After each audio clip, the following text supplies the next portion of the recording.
Hello.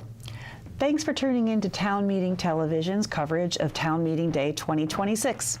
My name is Elaine Haney, and this program is part of a series of candidate forums hosted by Town Meeting TV in advance of the Town Meeting Day election on Tuesday, March 3rd, 2026.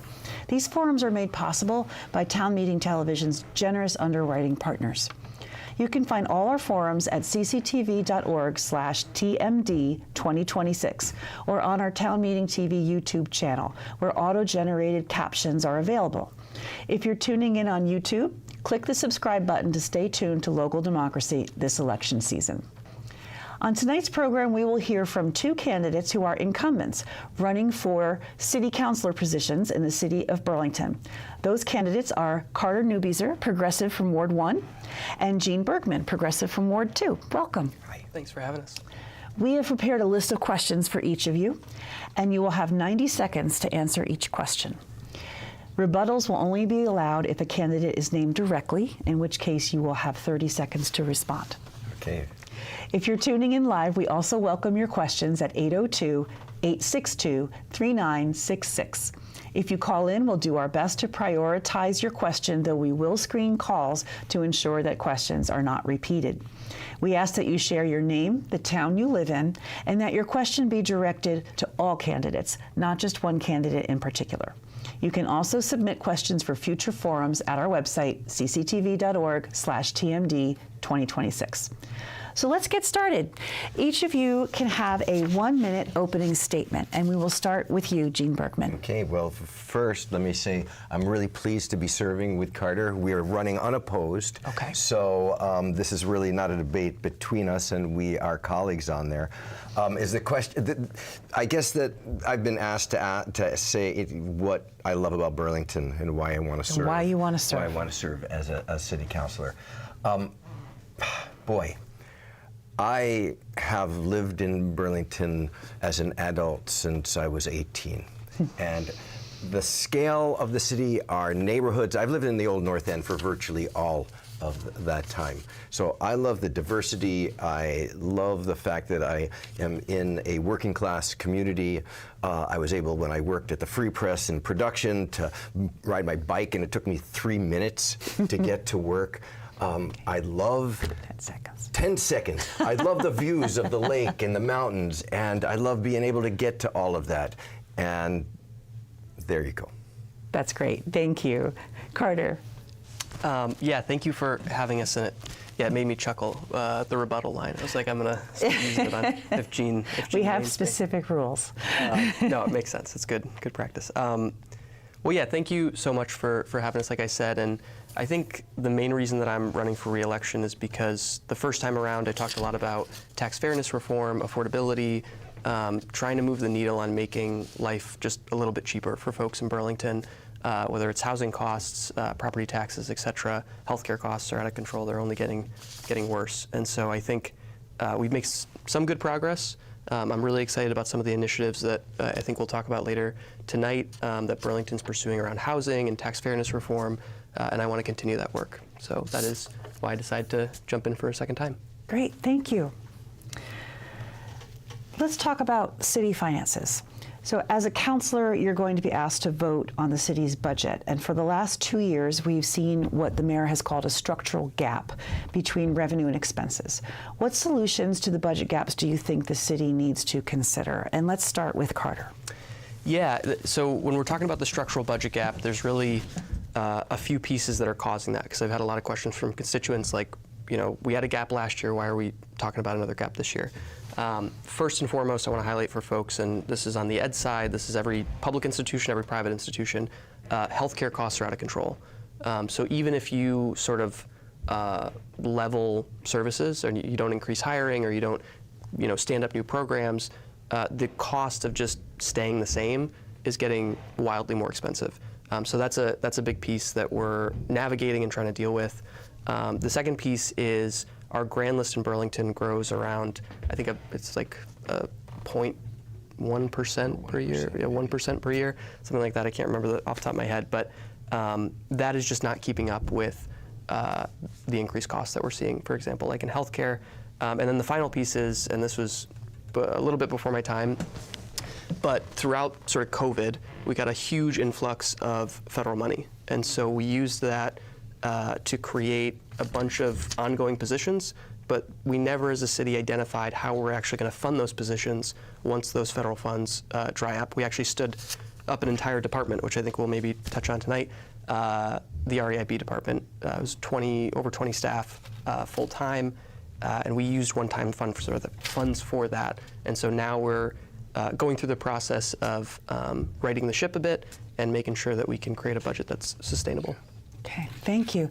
Gene, what is your understanding of the structural gap?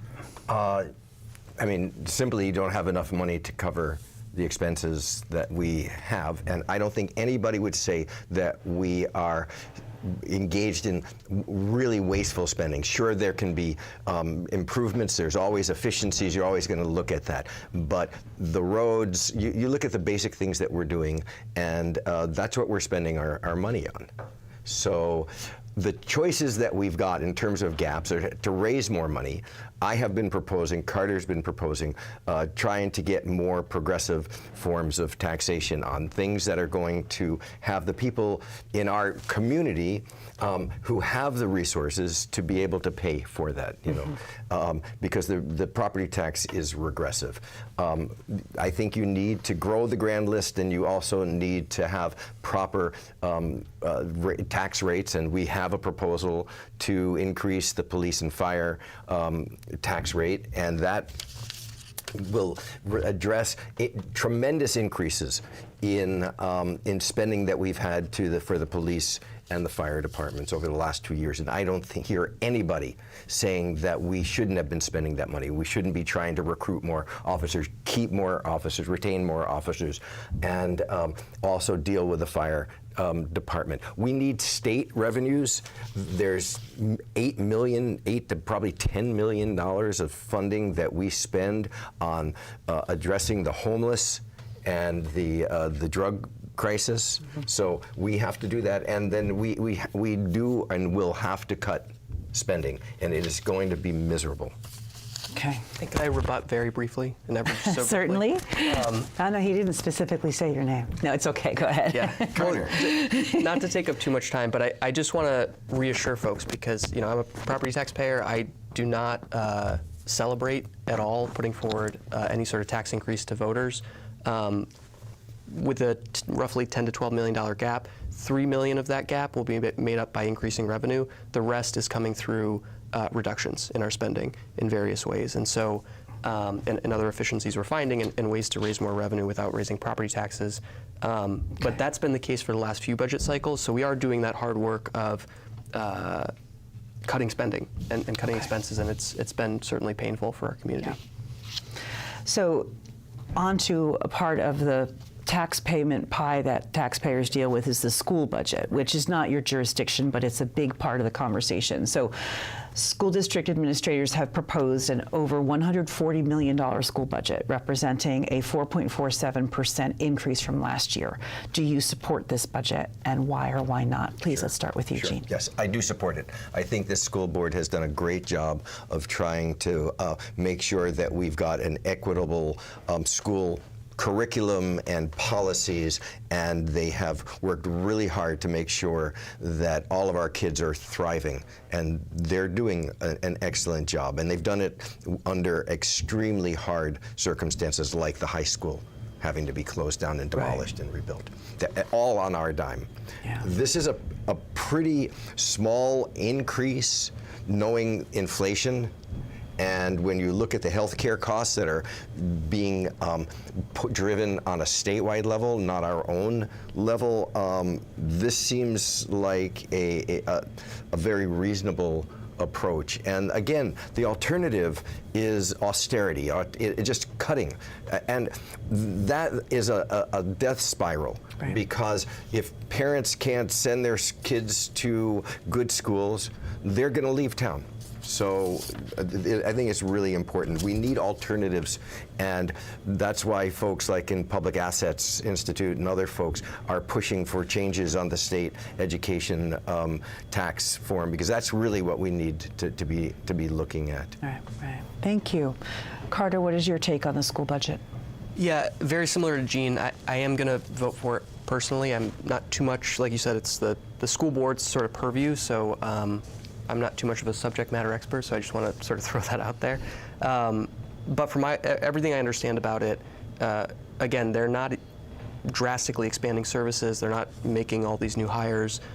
They've actually done a lot of sort of reining in of spending, and because of these things like healthcare costs, which are just out of our control as on the local level and on the school board level, they are needing just to maintain services to raise additional revenue. I do think, as Gene spoke to, it's a conversation more for the state legislature, but there are a number of proposals, a number of ideas that have been discussed across party lines in the legislature that have not moved forward around progressive taxation, about how do we raise the necessary revenue, because austerity is in fact a death spiral.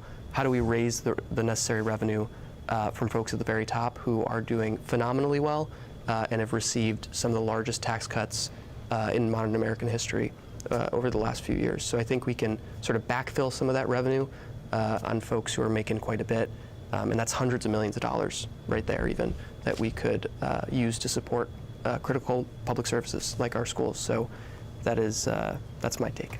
Thank you. So keeping with items on the ballot, what is your position on the items that voters will see on the ballot in March, specifically the charter change item for the formation of the Racial Equity, Inclusion and Belonging Office, the REIB, and the proposal for a 5-cent police and fire tax to support the public safety budget? Let's start with Carter. Yeah, I am supportive of the 5%, both of our 5 cent rather, I should say, sorry. Big difference. Good. Big difference and important difference, so thank you for that. 5-cent increase on the public safety tax. It's a dedicated revenue stream. It's one of our splinter taxes on the local level. Both the police union and fire union support this being put on the ballot in front of voters and spoke to why it is so necessary. Again, I want to reassure folks that we are not simply coming in and saying we're just going to raise revenue and not look at the painful work of reducing spending. Across every department in the city, we're looking at a 5 to 10% reduction, and that will vary slightly between departments, but when all is said is done, when all is said and done, we will see significant cuts to what we're able to do as a city, and that's just a financial reality that we need to deal with and be responsible about. The REIB charter change, this is a department that, again, we're not standing up anything new. It's actually quite, when it was first stood up, over 20 staff. It's quite reduced in size and capacity because of the financial realities of needing sustainable revenue streams for that important work. I do support it. This is a city department. It is important that we, particularly in this time with our federal government, codify the fact that we're committed to equity and justice in the city, and this is an important piece to making that happen. Great, thank you. Gene. Yep, so I've already said that my piece in terms of the tax. REIB really is necessary, particularly in light of the nature of our city. We have a really diverse city. With us and Winooski, the most diverse in the state, and folks need to have an office that is going to be looking at their needs, looking at things like language, looking at things like the special cultural things that are part of their lives here, and make sure that we as a city are considering that, taking care of folks, that our departments, like our police department, are culturally sensitive, right? So that we don't have incidents like we've had in the past, right? And that led to the genesis of this. So it's critically important. And in the, in the Old North End, what I represent, I mean, my neighborhoods got many, many black and brown people, and so this is really, really important for us. This is the strength. You look at the businesses that people are, developing. You look at the cultural events. We need to take this out of politics and put it in the same sort of standing that the Public Works Department is in and any of the other departments. Great, thank you. So The City Council voted not to include the tax fairness advisory question on this March ballot. This was a question developed in committee to put together by the mayor to address who shoulders tax burdens in the city. What is your thinking on this and other advisory questions that have been prevented from moving forward to a citywide vote by the council? Go ahead, Gene. Whoops, I've lost my thing. Give me some minutes or We'll seconds skip to Carter, and you can go ahead. Sure, go ahead. Yeah, go ahead, Carter. There you go. It is concerning and frustrating, and I've spoken to this a few times, and I spoke to this on the floor when we decided not to put that as a council on the ballot. We are living through a moment, I think, across political spectrum. You talk to anybody, whatever party they identify with, if they're conservative, liberal, progressive, whatever, property taxes are an issue, and we pay an incredibly high amount in property taxes as residents of Burlington. And I'm glad to do that, and I live in a community where we see the fruits of that. But we need to figure out ways to provide relief to working and middle class folks. And so the Mayor's Tax Advisory Group, which was a group of experts, residents, folks from both parties, came together and released a series of proposals that said, okay, at the municipal level, given the realities that we have versus the authority at the state, what are some things that we can do in the immediate, medium, and long term to make the tax system more fair and give folks who need a break a financial break? And so this was actually the proposal that had near unanimous support among that group. It was also an idea that was talked about back in 2021 when we had the Urban 3 study following the reassessment that skyrocketed residents' tax bills. And so to me, it's simple, it's effective, and it's going to lower property taxes by at least a minimum of $150 per year for 2/3 of all property taxpayers. So I think and I thought that voters should weigh in if this is the direction they want to see city government go, and I hope that we have another opportunity to put the actual charter change on the ballot and get that in front of folks. Thank you. Gene, your take on that? So I agree with Carter and think that it's really a deprivation of democracy that we haven't put these things on the ballot. You know, you want to have a good debate, we have an election for that. And this allows people to really grapple with the issue and then weigh it. And tell us what they're saying in a mass way. So we are absolutely deprived of it. The arguments that this was not fully vetted are, I think, are very, very weak, and that's the nicest thing I can say about them. The studies that existed are there, the facts are there, and if you don't like it, then you get a chance to argue against that. But instead what they do is to say no.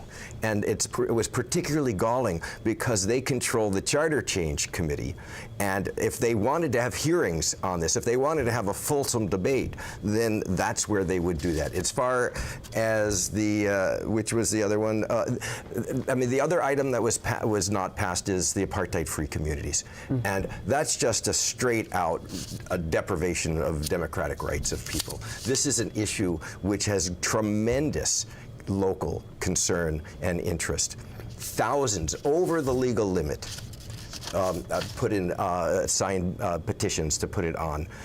There are lots of local reasons why it should have been on there. It was just a disgrace in my estimation for not putting it on. Thank you. Could you each tell us what your top priorities are in seeking to serve on the council in this next term? Gene, we'll start with you. Sure. I mean, so you've got affordability, and that includes taxes. And again, we've talked about alternatives to the property tax and making the property tax fair, so that will continue to be a priority for me. I'm going to do everything I can to make sure that the alternatives that we have in place, like the gross receipts tax for people who have the discretionary spending to go out to restaurants and bars and hotels, is not cut back, because that will just give even a greater budget deficit for us to fill. So affordability on taxation and revenue sharing is one. Housing. is critically important, and that includes being able to have our charter changes on housing passed by the legislature and signed by the governor, as well as the work that the mayor has proposed in terms of building more housing. And so I'm absolutely in favor of that. We have got to fight as much as we possibly can, fight climate change. And the fact that the federal government is not only walking away from that, but making things worse, just means that we've got to do work on that. And that relates to transportation, it relates to building emissions, it relates to McNeil and the alternatives to McNeil, it relates to creating more opportunities for solar. And so those are my priorities. And democracy. We talked about that just now. Okay, thank you. Carter, what are your priorities in this next term? So, agree with everything Jean just said. Me personally, I really want to focus in on, and I think we've been doing a lot of good work here, on affordability. It is incredibly expensive to access healthcare, housing, and other basic necessities of life for the vast majority of our residents. So, and it's actually on Carter, it's a shameless plug for my website, carterforbtv.com. Talks a little bit about what I'm calling our affordability agenda. So there's really 7 aspects to this. First is that we need to make record investments, public investment, in permanently affordable housing. Burlington has for decades led the state, this community, and even the country in different parts of the world on building out housing models that decommodify housing, stop gentrification, slow drastically gentrification, and provide stable, affordable housing, both rentals and home ownership opportunities. I'm thinking of things like the Champlain Housing Trust that came out of Bernie's work back in the 80s. So we need to fund that work because we haven't substantially increased funding in a long time. We need to, one of the things I'm really committed to in the second term is making sure that we put a rent stabilization charter change on the ballot because 60% of this city rents, and from 2018 to 2024, we've seen rent increase for a 1-bedroom by 34%, for a 2-bedroom by 28%, far outpacing inflation. And I know I'm running out of time here. Exciting ways that, during this last reassessment in 21, the Burlington Country Club actually saw their tax burden decrease. I think there are creative ways that we can raise some revenue from folks who can certainly afford it there. I want to make sure that we're pursuing cheaper waste hauling for trash, compost, and recycling, among many other things, but I'll stop there. Thank you. The governor took action this year to be involved in Burlington's policing and public safety affairs. Did you support this action, or do you support this action or not? Let's start with Carter.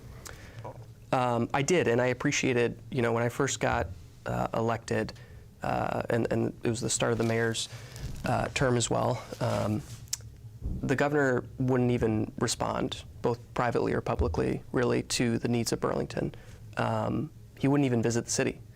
Meanwhile, himself and his administration, officials in his administration, were sort of like trash talking our city and our community in press conferences. So that was the dynamic we started with, which is a challenging dynamic to have a productive working relationship. That has shifted over time, and I'm grateful for that shift. And I credit both the governor and the mayor for developing that relationship. I think it was a 14-point plan is what they called it. I was supportive. There was some things that finer details I might have disagreed with, but in general, it was really helpful.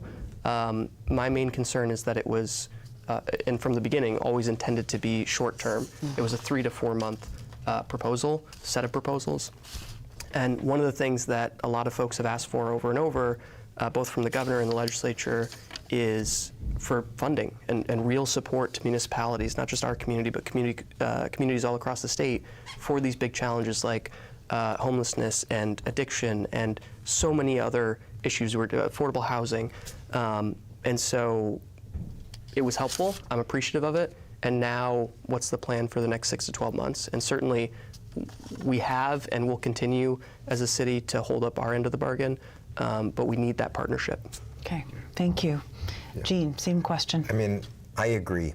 It was helpful, but it was late, and the state cops are not there anymore. It's not doesn't seem to be necessary, but the state attorney, the special state attorney, that needs to be a long-term commitment. We need commitment, and we asked for commitment for funding for homeless support, and that is still woefully inadequate. I talked about how the city is shouldering about $8 to $10 million in our own emergency services and police services for the comprehensive approach that is clearly working, right? But this is not sustainable, and so this is not a Burlington problem, although it's a Burlington problem, but it's not of our making. And that was one of the things that was so tragic about the governor's comments. It was like he blamed us for a state and national problem. So we need them to continue to increase the drug, the mental health, the houseless resources, and then to be looking at the judicial system, which again is not a city judicial system. People complain about people getting released or not spending time in jail, and one could argue about that, but one can't argue about the fact that that is not a city thing. So we need a very clear and consistent and strong partnership with the governor and the state to continue to make the progress that we are making for the benefit of not just the city, but for the entire state of Vermont. Thank you. Earlier this month, Mayor Emma Mulvaney-Stanek announced the launch of Burlington's 2026 housing strategy. And the plan aims to put Burlington on a path towards creating 7,000 units by 2050. How do you respond to this strategy? Jean, we'll start with you. Sure. Well, she's talking about using city land to build housing. Totally support that. I have supported the infill development and the zoning changes, and she's now looking at the ways that we can make that a reality. That includes city lands, but it also includes investments in infrastructure. I totally support that. She's looking at changes to the inclusionary zoning. A long time ago, I was the sponsor of the ordinance that was passed that led to inclusionary zoning, and I am absolutely committed. If you're going to build housing for rich people, you need to build it for working people, and that's just flat out what we need to do. There are ways that we can make this work in a more dynamic way, things that are happening around the country that we'll look at, and I actually have a call tomorrow to be talking with our planning director about some of that stuff. So I think that in general, the plan is a good one, and of course that also includes making sure that we're putting the emphasis of the city, or the resources of the city, behind passing our charter changes. Again, those are very important to protect renters, just cause eviction. Thank you. Okay. Carter, your thoughts on the housing strategy? Yeah, and hopefully I don't use all my time. Everything Jean just said, and I'm really excited about some of the plans that the mayor's proposed and brought forward. The idea that we're going to go use, and I didn't even know this, I started to get more information about the inventory of all the land the city owns, and we literally own fields that we just mow, and that's all we do with them over and over and over. We own vacant parking lots in the core of our downtown that we don't do anything with. So let's utilize some of that space to build housing, and build housing that, to your point, Councilor Bergman, is for working and middle-class families, and that really addresses the needs that our residents have. All right. We have enough time for one more question, so I'm going to do that real quick. Back to the tax fairness question. The Burlington Tax Fairness Working Group made recommendations to the City Council to shift tax burdens from homeowners to higher value properties. This recommendation was not advanced by the Charter Change Committee. So how do you respond to folks who feel that taxes are too high? And we'll start with Carter. I agree. Taxes are too high. I mean, this is exactly why we need things like tax fairness proposal. What this would do would say, if you own a condo that's worth $250,000, and that's what you're getting taxed at, a $250,000 assessment, we're going to take $30,000 off of what you're being taxed on. So now it's $220,000. For 2/3 of all homestead properties in Burlington, that would decrease their tax burden by $150 or more. So for the vast majority of working and middle class folks, and again, we don't have the data on income, we have limitations around the authority we have as a locality, but generally speaking, that is going to benefit working and middle class homeowners in this community and support them. So I was really confused as to why I didn't hear a strong argument as to why we wouldn't allow voters to weigh in. There's a long and proud tradition of putting advisory questions both around big issues, but also around core issues here at the local level to voters to get their opinion, say, hey, here's what we're thinking, are we on the right track? I think you had mentioned it hasn't moved out of the Charter Change Committee. I am hopeful, it's sort of a second attempt that we have to get this in front of voters and then hopefully implement it. Thank you. Gene. Yeah. We need to propose that again, right? It's not acceptable that you can complain about the lack of affordability and not put forward a proposal, right? And you've got a series of proposals, some that are simple like this, the $30,000 exemption that would definitely help 2/3 of Burlington taxpayers and not shift tremendously, but start to make some motion in terms of affordability for people without really burdening anybody else who we're going to protect through, where we're going to have tax revenue neutrality on. So that's one thing. There are other ways that we can make the tax system more progressive. You've got a state education tax with all its flaws, has income sensitivity. We do not have one for municipal taxes. We should be looking at that. The Tax Fairness Group said that that is on the table. There are a number of other issues that they've got that are ideas that are on the table. We need to advance them. The status quo is failing, and is failing, middle and low-income people. And you saw an influx of wealthier people into this community over the pandemic.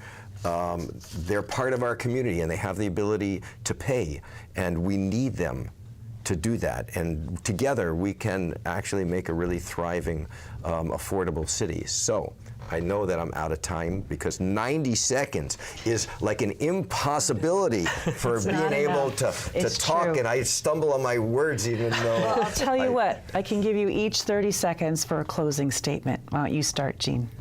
30 seconds. I want to thank the people of Ward 2 who have supported me 5 times in the times that I've run, and I really appreciate it. I've tried to represent you. I've tried to bring your issues to departments and get them solved. I've tried to raise and amplify your voices at the council, and I hope that I've done you proud, and I will continue to try to do that the best that I can. So Gene Bergman for City Council is, .org is my website. My phone number is 802-598-3602, and I just hope that I can gain your support in this election. Thank you. Thank you, Gene. Go ahead, Carter. Well, yeah, thank you for having us and for letting us rant about our favorite subject here. Similar to what Gene said, I just want to thank constituents in Ward 1. I recognize I'm a younger guy, and I was knocking doors 2 years ago asking folks to trust me with this really important role. And I feel that I've delivered on a lot of the promises and issues that I ran on. But also been really focused on constituent services and other sort of core functions of this job. So I'm grateful and hopeful that folks will allow me to continue serving. Thank you. And I will leave it there. Thanks. Okay. Thank you both for being here this evening. Thank you, Elaine. And thank you for tuning in to Town Meeting TV's ongoing coverage of local candidates, budgets, and ballot items. Local bands. Yeah. You can find this and many more forums at cctv.org/TMD2026 or on our Town Meeting TV YouTube channel. And don't forget to cast your ballot on Town Meeting Day on or before Tuesday, March 3rd. And then tune in to Town Meeting TV's results Results Recap show that evening starting live at 7 p.m. Contact your local clerk to find out how to obtain a ballot and to register to vote. In Vermont, you can register to vote on Election Day. Thank you for watching and sharing Town Meeting TV.